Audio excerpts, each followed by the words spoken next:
One of the most common things I am asked in the comments, in person, by clients is, what does it mean to let go of the manifestation? How do you do that, and why is it important? I am going to tell you a little bit of all that today. Stick with me, and you're going to want to stay to the end, because I'm going to give you the secret to overcoming the difficulty with letting it go and getting your manifestation. Let's go. So I got this question as a comment on one of my videos, and it reads, all right, it's from Madi Cruz, and she says, I've just subscribed and I love watching your videos. I'm just stuck on one thing. I journal every day and I like to write out my manifestations, and I feel those great feelings and all. But I see videos where they say, let it go and let it be. Would journaling the same thing over and over cause my manifestations to slow down? Would that be like obsessing over it? I'm not trying to do the most. Very good question, Madi Cruz. Let's get into it. So the concept of letting go, having a desire and letting go is one, I like to talk about stuff more from the science standpoint, but being that I also have a degree in metaphysics, I can talk about it from both spaces. The idea of letting go is one that a lot of YouTubers tend to talk about and often confuse people. They don't understand or have a little bit of fear around letting the desire go and completely forgetting about it, that it won't come to you. So what I want to share with you is specifically where the idea of letting go came from and what it really means. Because what I think is happening is most of us have no idea what letting go means. And if we really grasped that concept, it would make it so much easier. So, letting go. Where did letting go come from? I'm not sure.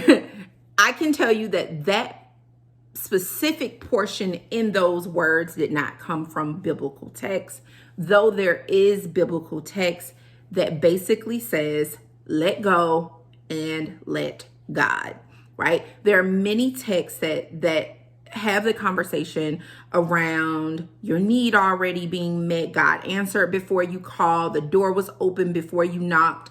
All those different things. And so if you have a need, know that it's met and let it go. So those pieces are biblical. But I think where we heard the most of this conversation was from Neville Goddard.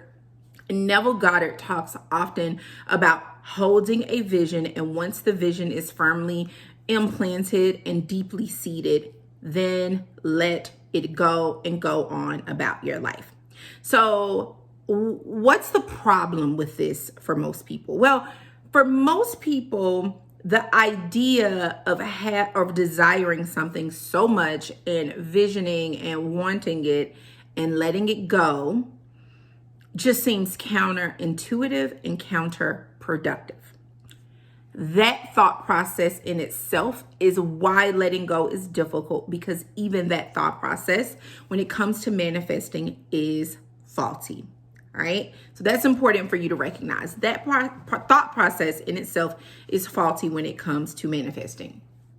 So let's talk about what letting go is. Well, rather, before we talk about letting go, we're going to have to do a mini session on manifesting. So if we're going to keep it in terms of Neville Goddard and Neville Goddard's work, which was around, or the work that he got from his mentor, which was around visioning, seeing it, being in it, going to sleep in that place, deeply seeding it into the subconscious, and then moving forward and letting it go.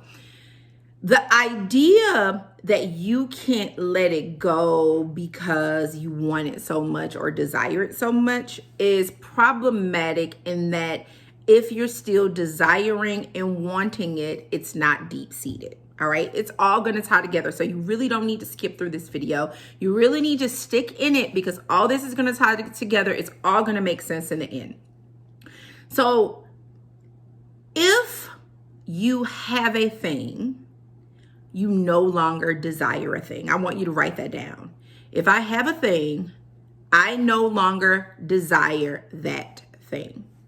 You may be in a state of gratitude about it. You may be happy in happiness and glee and joy about having it. And even that only lasts a period of time until it is normalized. Once a desire or goal or dream is realized and it becomes your normal, you are no longer sitting in that space dreaming, feeling of it anymore because it's yours. So as the commenter asked or said, she loves journaling and she loves feeling it and sitting in that place. And she wanted to know about letting go when she loves feeling and being in that place. You can absolutely love feeling and being in a place, but when you really have cemented in the idea that you have it, that you're there into the subconscious, we can no longer desire what we have. We cannot desire what we have. So let's use an example of, we'll say, a partner. A lot of people are on YouTube and they're searching around law of assumption and manifesting their person, right? Specific person, as the people say, SP. So if you have been desiring, not necessarily even a specific person, but a person that fits a specific ideal, and you meet him or her, and you're so in love, and you're married, and you have kids, and everything that you were picturing with them initially is here. Kids might be 1 or 2. You've been married 4 or 5 years. You're traveling together. You're happy. You're no longer journaling about having the husband or the wife. You're no longer journaling about the amazing marriage and the kids because you have it. Why would we be journaling around what we have? So that's the example I want to give you, because when we get our partner, we no longer desire our partner. We may desire different experiences with our partners. We may desire something new. We may want to refresh the relationship, and so that then tends to be a new vision. But the desire, the dream of having the partner is gone because you have the dream. When you have something, you no longer desire it. So what's happening is, when we are doing these visions, we enjoy sitting in the visions. We enjoy being in the visions. And the reason we keep going and being in the vision, because it's not fully, deeply submitted that we have that thing. I'm going to give you a little example. So I just got back from Italy 3 days ago. Literally 3 days ago. And so I went to Italy to close on my house and to meet with contractors and architects and the mayor and the deputy mayor and do all the things. Not going to give you a super long story. But the thing that I had been visioning literally came to pass while I was there. I might on a different occasion give like the full story of what that looks like, what that means. Now that I have the thing that I have been visioning, I'm no longer putting myself there as in I desire it. I'm putting myself there in how I'm going to decorate it. I'm putting myself there in having my first little dinner party. I'm putting myself there in maybe some remodeling I want to do. So maybe I'll still journal around it, or maybe I'll still vision it, but it won't be from the space of having it, because I now have it. Now it's from the space of the experiences that I'm having from there. I hope that makes sense to you. If you guys are confused, or if it doesn't make any sense, let me know down in the comment section. You know I'm really good about responding to comments. We're in this together. We are manifesting together. We are creating beautiful lives of our dreams together. And I hope that my life and my experiences are extremely helpful to you. So that's an example. So I'm no longer saying I want a house in Europe. I want a house in Italy. I want a house with a terrace, and I want 2 houses next door, and I want original floors. I'm no longer saying that, because I now have a huge house in Italy, original floors, amazing rooftop terrace. So that doesn't have to be my vision anymore. Now my vision is, how am I going to decorate it? My vision is, sitting out with my very first dinner party outside on that amazing rooftop terrace when it warms up, right?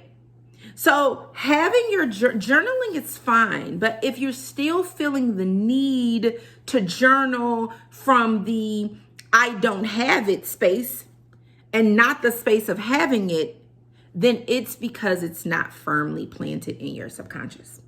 And if that's the case, I would suggest you keep doing it.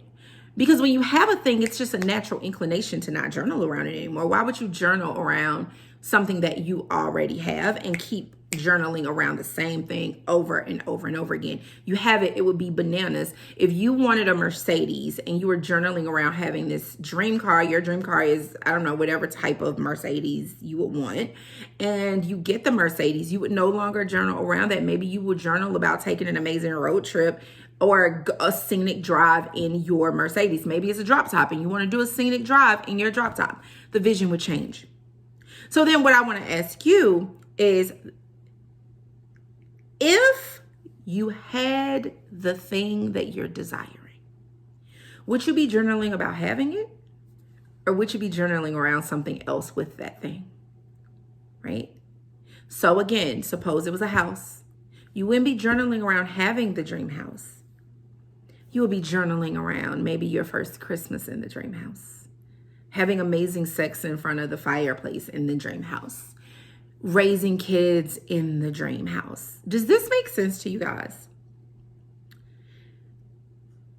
So letting go is not like, screw the dream, I don't want the dream. Letting go is it being done because you have it and you're sitting in gratitude for it, and now you're doing other things with the thing. You're letting the desire go because you don't desire what you have. So I wish when people talk about letting go, they would talk about what you're letting go. You're not letting your vision go. You're not letting the experience go. You're letting the desire go because you don't desire what you have.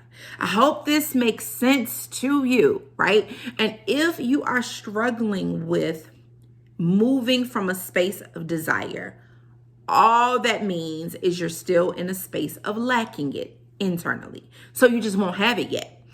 Sometimes it may be a thing that's easier for you to pick up on, your subconscious beliefs to pick up on, and it can shift in a day or two, sometimes a week. And if it's really big, it may take 6 months or a year. Does it have to? No, it's totally dependent upon you. Some things take longer to process and to absorb into the subconscious than other things if the thing is not as believable. So again, if it's still a deep longing, not a, I have this, it's mine, let me move forward. If it's still a deep longing, it's all about the fact that you're still lacking it. In a space of lack, you'll never have it. So before you can let go, you really have to move from a space of desire. You really have to move into a space of having. And you'll know when you're in the space of having, when you stop saying, oh, I want this house, and you start saying, how am I going to decorate this house? Completely different energies. Hope this makes sense to you.